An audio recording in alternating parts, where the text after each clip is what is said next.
الحمد لله رب العالمين والصلاة والسلام على سيد الأنبياء والمرسلين نبينا محمد وعلى آله وأصحابه أجمعين أما بعد أعوذ بالله السميع العليم من الشيطان الرجيم بسم الله الرحمن الرحيم وأن أقم وجهك للدين حنيفا، اور یہ کہ تو اپنا چہرہ یکسو ہو کر دین کے لیے سیدھا کر، ولا تکونن من المشرکین، اور آپ ہرگز مشرکوں میں سے نہ ہو جائیں۔ سورہ یونس کی آیت نمبر 105 آپ کے سامنے تلاوت کی گئی ہے۔ آیت مبارکہ میں اللہ رب العزت اگرچہ اپنے نبی حضرت محمد صلی اللہ علیہ وسلم سے مخاطب ہے، لیکن اس کے ساتھ ساتھ مراد آپ کی قوم مشرکین مکہ بھی ہے، اور ان کو یہ بتایا جا رہا ہے کہ آپ یکسو ہو کر دین کے لیے کھڑے ہو جائیں، ایک اللہ کی عبادت کرنے کے لیے اپنے آپ کو کھڑے کریں اور شرک نہ کریں۔ مشرکین مکہ کیونکہ اپنے آپ کو حنیف کہتے تھے، اور حنیف سے مراد یہ ہے کہ ابراہیم علیہ السلام کی ملت پر عمل کرنے والے۔ تو اللہ رب العزت یہاں پر فرما رہے ہیں کہ آپ اپنے آپ کو حنیف تو کہو، لیکن اللہ رب العزت کے ساتھ شرک نہ کرو، کیونکہ مشرکین مکہ اللہ رب العزت کے ساتھ شرک بھی کرتے تھے، اور ابراہیم علیہ السلام کی ملت میں شرک نہیں تھا، ابراہیم علیہ السلام کے دین میں شرک نہیں تھا۔ تو فرمایا اگر تم اپنی نسبت ابراہیم علیہ السلام کی طرف کرتے ہو، ان کے دین کی طرف کرتے ہو، تو پھر اللہ رب العزت کے ساتھ شرک نہ کرو، کیونکہ ابراہیم علیہ السلام کے دین میں شرک نہیں تھا۔ اور اس کی ایک وجہ یہ ہو سکتی ہے، جیسا کہ آپ جانتے ہیں کہ پہلے ہر قوم کی طرف نبی آتے تھے، ہر قوم کی طرف نبی آتے تھے، اور ہر قوم نے اپنے اپنے نبی کا دین جو ہے نا وہ اس پہ عمل کرنا شروع کیا ہوا تھا۔ تو مشرکین مکہ جو تھے وہ اسماعیل علیہ السلام کی اولاد میں سے تھے، حضرت اسماعیل علیہ السلام کی اولاد میں سے تھے، اسماعیلی کہتے تھے۔ تو اس لیے وہ کہتے تھے ہمارے اوپر جو ہے نا وہ سب سے آخر میں جو نبی آئے وہ اسماعیل علیہ السلام آئے، اس لیے ہم نے اسماعیل علیہ السلام کے دین پر عمل کرنا ہے۔ اور اپنے آپ کو اس وجہ سے وہ حنیف کہتے تھے، کیونکہ ابراہیم علیہ السلام کے بیٹے اسماعیل تھے، تو جو دین ابراہیم علیہ السلام کے لیے تھا وہی اسماعیل علیہ السلام کے لیے تھا۔ اب اللہ رب العزت نے محمد صلی اللہ علیہ وسلم کے لیے جو دین منتخب کیا وہ بھی ابراہیم علیہ السلام کا دین منتخب کیا ہے، اس لیے فرمایا ملت ابیکم ابراہیم، تمہارے باپ ابراہیم علیہ السلام کی ملت، یعنی یہ دین ہمارا جو ہے وہ اکثر وہ ابراہیم علیہ السلام کا دین ہی ہے، جو ابراہیم علیہ السلام کے لیے اللہ رب العزت نے مقرر کیا تھا، اللہ کہ چند ایک دو چیزیں اس میں اضافہ یا تبدیلی اس میں ہوتی ہے، لیکن اکثر دین وہی ہے جو ابراہیم علیہ السلام کے لیے اللہ رب العزت نے نازل کیا تھا۔ تو اللہ رب العزت فرما رہے ہیں کہ ابراہیم علیہ السلام کے دین کے اندر شرک نہیں تھا، ابراہیم علیہ السلام کے دین کے اندر شرک نہیں تھا، لہذا تم ابراہیم علیہ السلام کے دین والے تو بن جاؤ، لیکن مشرک نہ بنو۔ تو فرمایا وَلَا تَدْعُ مِن دُونِ اللَّهِ، اور نہ تم پکارو اللہ رب العزت کے سوا کسی اور کو، مَا لَا يَنْفَعُكَ وَلَا يَضُرُّكَ، وہ چیز جو تمہیں نہ نفع دے اور نہ تمہیں نقصان پہنچائے۔ جو چیز تمہیں نفع نہیں دے سکتی، جو چیز تمہیں نقصان نہیں پہنچا سکتی، اس کو تم اللہ رب العزت کے علاوہ نہ پکارو، اللہ رب العزت کی ذات کو چھوڑ کر اس کی عبادت نہ کرو۔ اب اس کا ایک مفہوم لوگوں نے اپنی طرف سے بڑا غلط بنا دیا ہوا ہے، اور وہ کیا ہے کہ لوگ پہلے یہ تصور کرتے ہیں اپنے ذہنوں میں، یہ عقیدہ بناتے ہیں اپنے ذہنوں میں کہ ہمارا پیر ہمیں فائدہ بھی دے سکتا ہے اور ہمیں نقصان بھی دے سکتا ہے، ہمارا پیر صاحب ہمیں فائدہ بھی دے سکتے ہیں اور ہمیں نقصان بھی دے سکتے ہیں۔ جب یہ عقیدہ آپ نے اپنے ذہن میں بنا لیا، یہ سوچ اپنے ذہن میں آپ نے پیدا کر لی کہ یہ ہمارے پیر صاحب ہمارے لیے نفع مند بھی ہے اور نقصان مند بھی ہیں، تو پھر یہ کیا کرتے ہیں؟ پھر اس کی عبادت کرنا شروع ہو جاتے ہیں اور کہتے ہیں اللہ رب العزت نے منع کیا ہے اس کی عبادت کرنے سے جو فائدہ نہیں دیتا اور نقصان نہیں دیتا، جبکہ ہمارا عقیدہ یہ ہے ہمارے پیر صاحب ہمیں فائدہ بھی دیتے ہیں، ہمیں نقصان بھی دیتے ہیں۔ تو یہ ہرگز جو ہے نا ہمارا درست نہیں ہے، یہ دین کے اندر تعویل ہے اور دین کے ساتھ مذاق کرنے والی بات ہے کہ اپنی سوچ سے کہ آپ ہر کچھ سوچ لیں، نہیں، انسان کا اپنا ذہن نہیں چلے گا۔ آج کل یہ لوگ کرتے ہیں جی میرا دل نہیں کرتا، میرا دل یہ مانتا ہے، میں نے اپنے دل کی پیروی کرنی ہے۔ مگر اگر آپ نے اپنے دل کی پیروی کرنی ہے تو پھر تو یہ خواہشات ہوئی، پھر تو یہ خواہشات کی پیروی ہوئی، اور اللہ رب العزت نے خواہشات کی پیروی کرنے سے منع فرمایا ہے۔ اللہ رب العزت نے خواہشات کی پیروی کرنے سے منع فرمایا۔ تو ہم نے حقیقت کو دیکھنا ہے کہ حقیقت کے اندر کیا انسان اس چیز کی طاقت رکھتا ہے یا نہیں۔ تو اگر انسان واقعی کسی کو امیر کر سکتا ہے، کسی کی تکلیفوں کو دور کر سکتا ہے، نفع اس کے لیے دے سکتا ہے اور اس کو نقصان پہنچا سکتا ہے، تو پھر تو ہم کہیں گے، لیکن اگر ایسا نہیں ہے تو پھر وہ عبادت کے لائق بھی نہیں ہے۔ جبکہ ہمارا عقیدہ یہ ہے کہ ہر ایک کو نقصان پہنچانے والی ذات اللہ کی ہے اور ہر ایک کو فائدہ پہنچانے والی ذات بھی اللہ رب العزت کی ہے، وہی قادر ہے، وہی سب کچھ کرنے والا ہے، تو پھر عبادت بھی اسی کا حق ہے، اسی کی عبادت کرنی چاہیے۔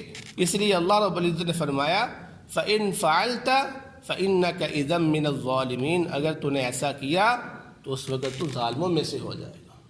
یعنی اگر تم نے اللہ رب العزت کے حق چھین کر تم نے غیروں کو دے دیا تو ظالموں میں سے ہو جائے گا۔ تو ظلم کیا ہے؟ ظلم یہی تو ہے کہ کسی کا حق چھین کر کسی دوسرے کو دے دینا۔ اب عبادت کس کا حق ہے؟ اللہ رب العزت کا۔ آپ اللہ رب العزت کے حق کو لوگوں کو دے دیتے ہو، اس کی مخلوق کے اندر بانٹ دیتے ہو، تو یہ ظلم کرتے ہو آپ۔ تو اللہ تعالیٰ نے فرمایا ان الشرک لظلم عظیم، بے شک جو شرک ہے وہ ظلم عظیم ہے، یعنی چھوٹا ظلم نہیں ہے، یہ بہت بڑا ظلم ہے کہ اللہ تعالیٰ کا حق آپ لوگوں میں تقسیم کر رہے ہو۔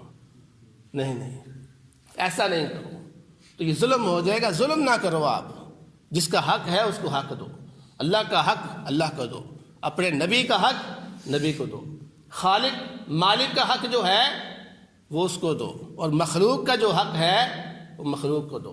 ہر ایک انسان کو اس کا حق دو، کسی کی حق کے اندر اس کی حق تلفی نہ کرو، ورنہ تم ظالم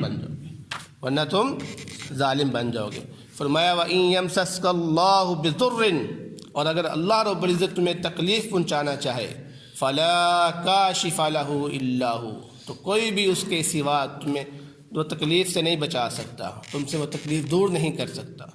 وَإِن يُرِدْكَ بِخَيْرٍ، اگر وہ تم سے بھلائی کا ارادہ کرے فَلَا رَادَّ لِفَضْلِهِ، تو کوئی بھی اس کے فضل کو تم سے دور نہیں کر سکتا۔ يُصِيبُ بِهِ مَن يَشَاءُ مِنْ عِبَادِهِ، وہ اپنے بندوں میں سے جس کو چاہتا ہے وہ پہنچاتا ہے۔ وَهُوَ الْغَفُورُ الرَّحِيمُ، اور وہ بخشنے والا رحم کرنے والا ہے۔ مراد اس سے یہ ہے کہ جس کے ساتھ اللہ رب العزت برائی کا ارادہ کرے، تکلیف پہنچانے کا ارادہ کرے، کوئی شخص اس تکلیف کو دور نہیں کر سکتا، کیونکہ یہ تکلیف اللہ تعالیٰ نے دی ہے اس کو۔ اور جس کے ساتھ اللہ رب العزت بھلائی کا ارادہ کرے، کوئی شخص اس کو نقصان نہیں پہنچا سکتا، کوئی شخص اس کو نقصان نہیں پہنچا سکتا۔ اس کی وضاحت نبی کریم صلی اللہ علیہ وسلم کی ایک حدیث سے ملتی ہے۔ حضرت عبداللہ بن عباس رضی اللہ تعالیٰ عنہ کو نبی کریم صلی اللہ علیہ وسلم نے فرمایا یا غلام، اے میرے بچے، اے نوجوان، وَإِذَا سَأَلْتَ فَاسْأَلِ اللَّهَ، نصیحت کر رہے ہیں عبداللہ بن عباس کو کہ تو جب بھی سوال کرے اللہ رب العزت سے سوال کرنا۔ وَإِذَا سَأَلْتَ، جب بھی تو سوال کرے، فَاسْأَلِ اللَّهَ، اللہ سے سوال کرنا۔ وَإِذَا اسْتَعَنْتَ، اور جب بھی تو مدد طلب کرے، فَاسْتَعِنْ بِاللَّهِ، تو اللہ رب العزت سے ہی مدد طلب کرنا۔ اور یہ بات اپنے ذہن میں رکھ لو کہ اگر ساری کی ساری امت جمع ہو کر تمہیں کوئی فائدہ پہنچانا چاہے تو اللہ رب العزت تمہیں فائدہ نہ پہنچانا چاہے تو وہ تمہیں فائدہ نہیں پہنچا سکتا۔ یعنی ایک کلیہ بتا رہے ہیں، قاعدہ بتا رہے ہیں، حکمت کی باتیں بتا رہے ہیں اللہ کے نبی. ساری امت جمع ہو جائے تمہیں فائدہ پہنچانا چاہتی ہے، لیکن اللہ رب العزت نے تمہاری قسمت کے اندر وہ فائدہ نہیں لکھا ہوا تو تمہیں فائدہ نہیں پہنچ سکتا. اور اگر یہ ساری کی ساری امت تمہیں نقصان پہنچانا چاہے اور اللہ رب العزت تمہیں نقصان نہیں پہنچانا چاہتا تو تمہیں کوئی بھی نقصان نہیں پہنچا سکتا. یہ بات اپنے ذہن میں رکھ لو. کیوں؟ رفع القلم وجفت الصحف. یہ چیز اللہ رب العزت نے لکھ دی ہوئی ہے اور صحیفے خشک ہو چکے ہیں، یعنی اس میں تبدیلی نہیں ہو سکتی ہے. انسان اگر یہ بات اپنے ذہن میں رکھ لے، انسان اپنے عقیدے کے اندر بڑا پختہ ہو جائے اور اللہ رب العزت پہ بڑا توکل کرنے والا بن جائے. علماء بیان کرتے ہیں انسان تین آیات کی اگر پیروی کر دے، 3 آیات کو اپنے پلے بٹھا لے، 3 آیتوں کا مفہوم اپنے ذہن میں رکھ لے تو وہ لوگوں سے مستغنی ہو جائے گا. لوگوں کے پیچھے نہیں بھاگے گا، لوگوں کے ترلے نہیں کرے گا کہ یار مجھے نوکری دے دو، میری مدد کر دو. کتنی آیتیں؟ صرف 3 آیتیں. وہ 3 آیتیں کون سی ہیں؟